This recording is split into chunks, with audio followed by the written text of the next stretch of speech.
All right, we're going to get started with our lecture on section 2.7 for Algebra 1. The book calls this section Equations that Need Two Transformations. We could also just call these multi-step equations. And my subtitle for the section is that variables just want to be left alone. So we're trying to isolate the variable. The variable wants to be all by itself. Okay, here's our first example. We're only going to go through 3 examples, and hopefully that will prepare you for all of the exercises in this section. So the first example, number 1, is 2x plus 3 equals 19.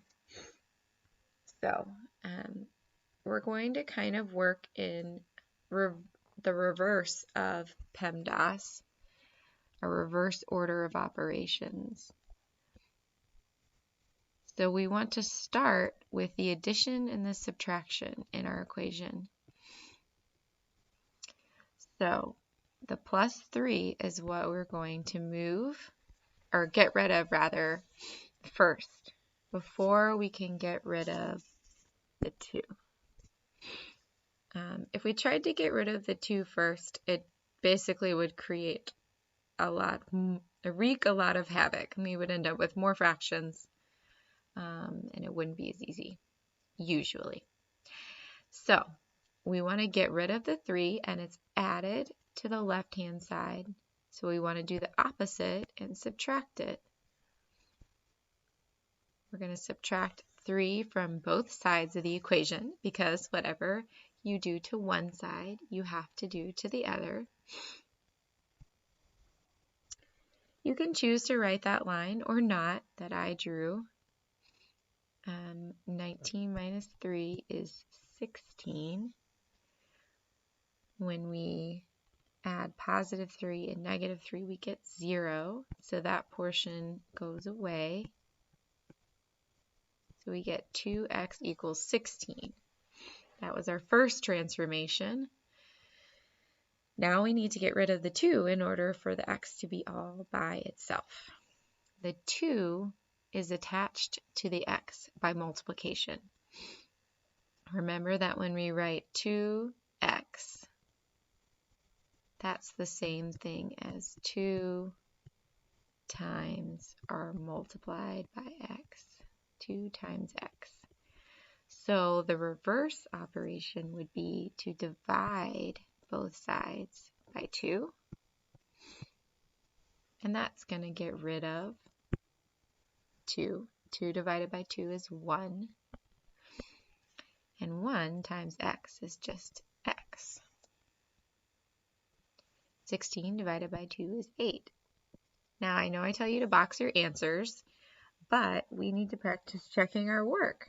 That's one of the great things about solving equations, is that you can know you got the right answer by checking your work.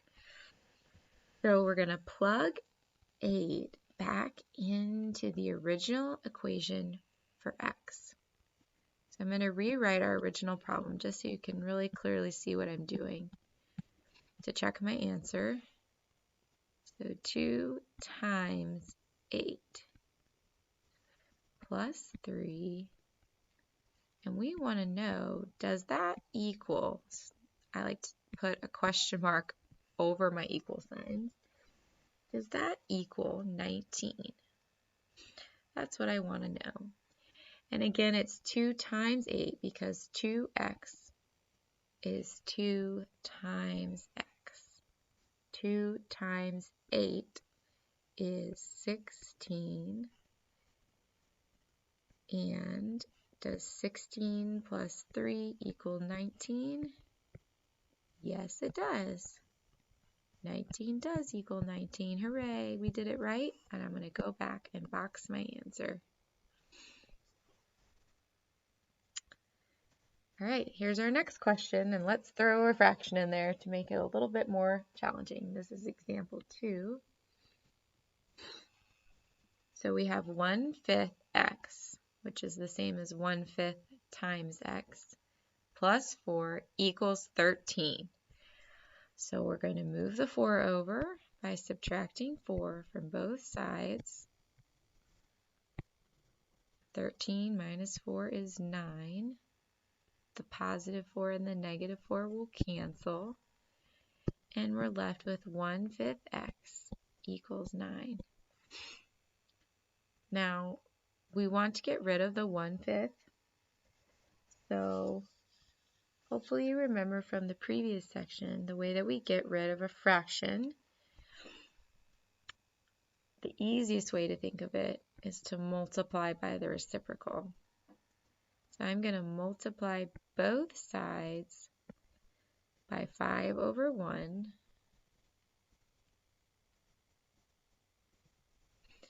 And that will let this all cancel and leave us with x on the left-hand side. And then x would be all by itself. So I wrote the multiplying by 5/1 on the left side of the 9 because I wrote it on the left side of the 1/5. You don't have to do it that way. You could write the 5 over here. So 5/1 is just 5. So we need to figure out 5 times 9, which is 45. So we'll check our answer. Before we box it, 1/5 times 45 plus 4 equals 13. Does it equal 13? Let's find out. So 1/5 times 45. Maybe you can just do this in your head, but maybe you can't. So I will show you by placing 45/1. And when we multiply fractions, we multiply their numerators together and we multiply their denominators together. 1 times 45 is 45, and 5 times 1 is 5. So 1/5 of 45 is 9. And then we need to add 4. I'll write out all of my steps. We're trying to figure out, does it equal 13? And it does. Check. So we can go back and box our answer. Here's our last example for this section. So we have 3/2 times x, or 3/2 x, plus 4 equals -9. Let's move the 4 over by subtracting it.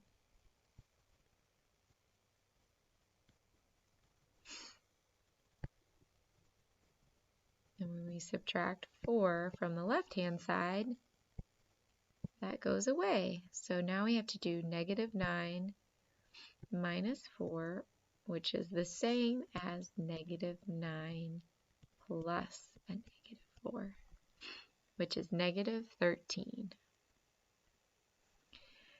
Again, when we have a fraction in front of the x, the way to get rid of it is to multiply by the reciprocal. So the reciprocal of 3/2 is 2/3. This time I'm going to write the 2/3 on the right-hand side. So the 2/3 times 3/2 cancels and becomes a 1, because 2/3 and 3/2 are reciprocals, or multiplicative inverses. Do you remember those terms? So we have x by itself now. Now we have to multiply fractions. So I'm going to take -13 and place it over 1. But you don't have to do or show your work for it if you're very good with fractions. We want to multiply the numerators. -13 times 2 is -26. And 1 times 3 for our denominators is 3. So 3 does not go evenly into 26. So we can't reduce this fraction.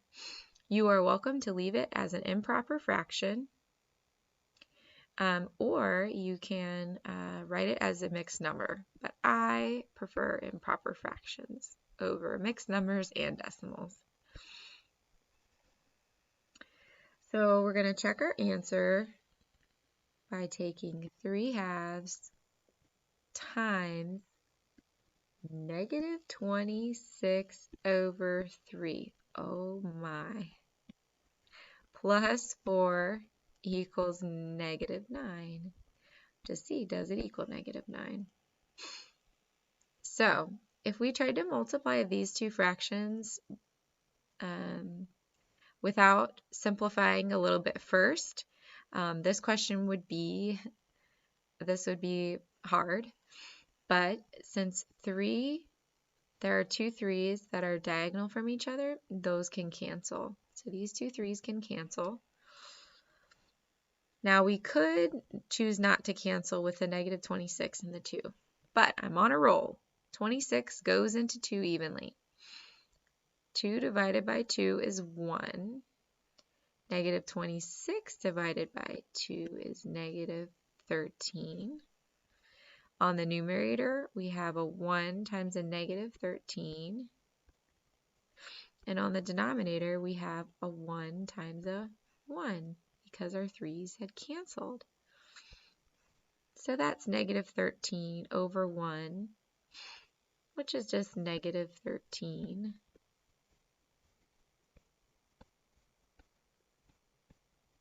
And if you take negative 13 plus 4, you do in fact get negative 9. Check. Oops, I boxed my answer early, didn't I? I was too anxious.